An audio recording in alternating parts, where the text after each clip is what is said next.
This first part right here, this page, just talks about the average value given by that formula that we derived last time. Let's use it now.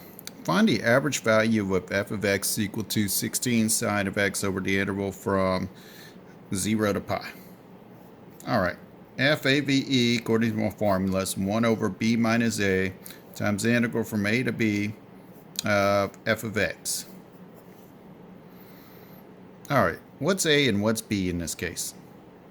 A is 0, the beginning of the interval. B is pi. So I'm going to fill in here. 1 over pi minus 0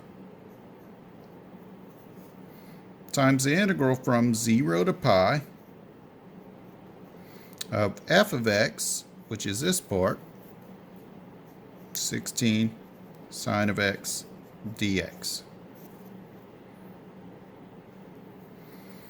Well, I could say that's 1 over pi times, I could pull the 16 to the outside of the integral sign, evaluate this as sine of x dx.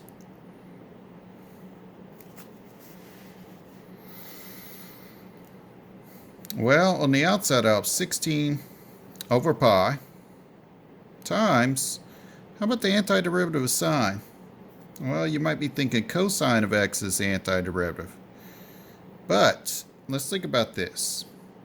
If we take the derivative of cosine, we should get back this. What happens if I take the derivative of cosine? I actually get negative sine. I don't want negative sine because I have no negative here. So what if I put a negative out front like this? Now, will the derivative of this part give you sine? Sure will.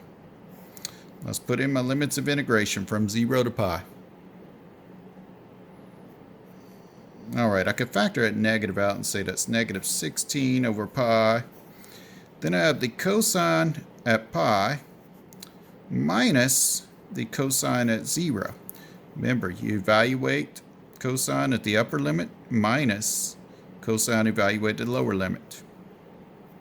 So that's negative 16 over pi times, well, what's the cosine at pi?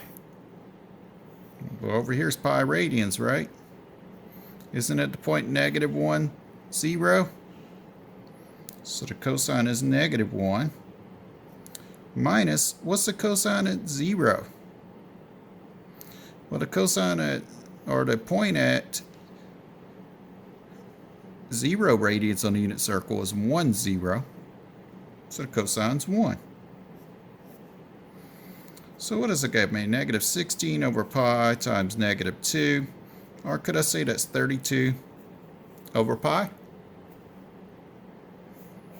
And what is 32 over pi? It's the average value of this function over the